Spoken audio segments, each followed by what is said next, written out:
What's up, guys? Here's a video of my new Farmry 72-inch skid steer snowblower. Came in this big crate right here. Gonna be disassembling the crate. Came with that box right there also. That box is it's an electric motor that spins the chute. Otherwise, the chute is manual, has like a crank on it. Down below here is a skid steer plate. It bolts up right there. I haven't opened this box yet. I'll open that box with you guys later. We'll see what's in it. This thing's heavy, man. It's about 1,200 pounds. I had to use my forks to get it off the truck. I paid for a lift gate, but you know, I still had to use the forks to take it off. I guess it was my fault. You know, they let you pay for a lift gate and then they can't get it off. So next we're gonna be disassembling the crate and you know, opening up these boxes. We'll see what's in there. All right, guys, just taking apart the crate here. Got the top taken off and the rear.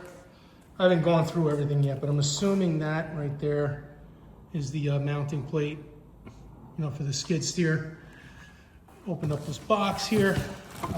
This is the rotating arm for the chute, I believe. I gotta read the instructions here, but you guys get the idea. That's the actual chute. Right, and then this is a box. It says spare parts. Farmry spare parts. So I'm assuming this is the automatic the electrical rotating thing with the controller for inside for the chute. If your machine doesn't have pins, a pin out with 14 pin out, electrical pin out, I believe this is what they use for that. I have a 1CXT. It's basically a backhoe. So I need a something to turn the chute from the cabin, which is awesome because a lot of companies don't have this. So I'll show you the parts as we go. I'll piece this all together for the next step. All right, guys, so what I did was basically I unwrapped everything on this machine. All the spare parts, I unwrapped them and I laid them out on this table. So basically, this is like the, turns the chute. This is a piston for adjusting that. This is a hand. This is for turning the chute as well. Now this is the electrical box I was telling you about. The controls for, you know, turning and rotating the chute up, down, left, right. And then it comes with some wiring harness here. Actually plugs into a 12-volt lighter port, 12-volt power port. And then this is a power cord, and you could probably wire it directly to the thing. Now this is the automatic solenoid and motor for turning the chute. This is up and down, I believe, and this is right and left. And I'll show you guys, you know, as we get closer, as I assemble everything, how this is gonna work. Right, and these are all the spare parts I got. And the next clip I'll show you. All right, guys, so just wanted to show you here. This skid steer mounting plate is under the actual snowblower. So so what I did was I stuck my low profile jack under the frame, jacked it up. Then I put a jack stand under the frame of the snowblower right here. And then I lowered the jack, which gave me room to pull that out. Now, if you're in the field, you're probably gonna need either a forklift or, you know, an excavator or something. There's an I-ring over here for lifting.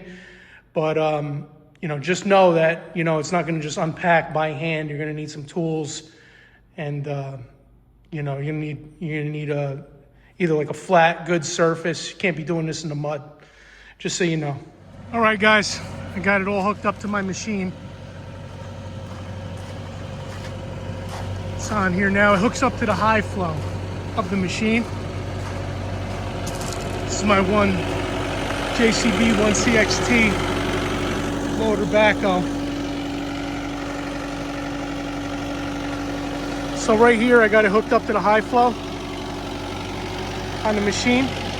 My machine does not have a 14 pin out. Does not have a electrical 14 pin out. So what I did was I bought this extra piece right here. This spins the actual chute, and then there's also a piston here that raises and lowers. So what I did was I just ran these wires over, and then when I hook up the machine, I'll just run it into the cabin there. I don't think I'll have any problems with raising or lowering the arm. I just tried it a few times. No pinching, no snagging, no nothing, and I can manipulate it from this window here. So let me get in the cab. I'll show you guys how it's working. Basically, when you get it, you got to take these plates off here, and you'll see this little lip runs in this groove here in these. There's one on the top, one on the bottom. See?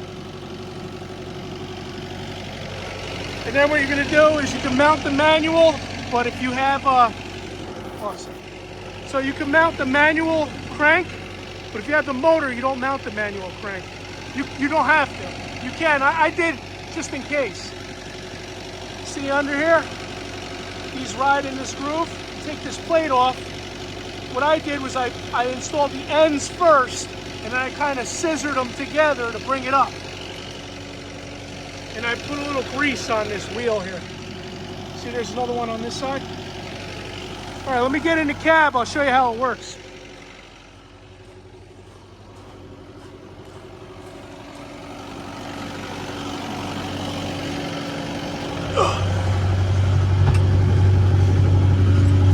What I'm going to do is I'm going to mount this thing with some suction cups to the window, so when I detach the actual attachment, when I detach it, I'll just take this out and put it in my storage shed there. But check this out. See, it has like left or right, see?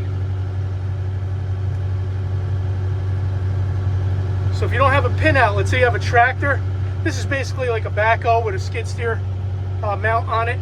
You can just, you know, and then the up and down on this thing. I'm going to mount this with suction cups on the window here, like those heavy duty suction cups.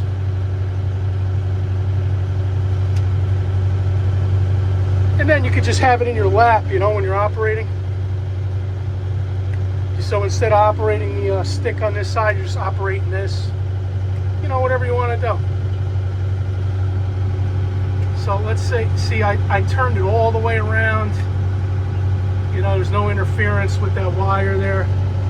It's off to the side.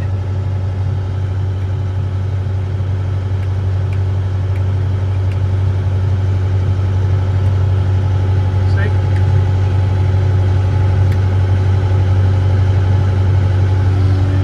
Yep, and I have this window here. This hooks up. I hooked it up to the 12-volt cigarette lighter. I didn't wire it directly because, you know, I'm going to be removing this thing. It's coming in and out of this thing. I don't want to, you know, have it hardwired in. So, and then it operates off this high flow button. See, I'll hit this high flow button. 1 second. Get my, see, my you have to hit a button to make the controls live. So what I do is I hit that. You see that chain's going there?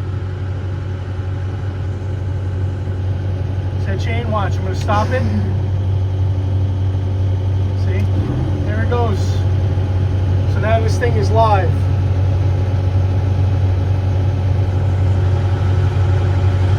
So there you go, that's a Farmry SSB72 snowblower. There's no videos on this thing out there. I figured I'd do one. It's not the best, but I wanted to just show you guys. So basically all you gotta do is put that chute on, that crank. If you have the motors, which I recommend, you know, because this, I don't think this even comes with a pin out. I think this is mostly for like tractors and backhoes and stuff like that. Mine has a skid steer mount. I think you can get the 3-point connection for a tractor as well. Can't wait to get this thing throwing some snow. All right, guys. Well, see you in the next video.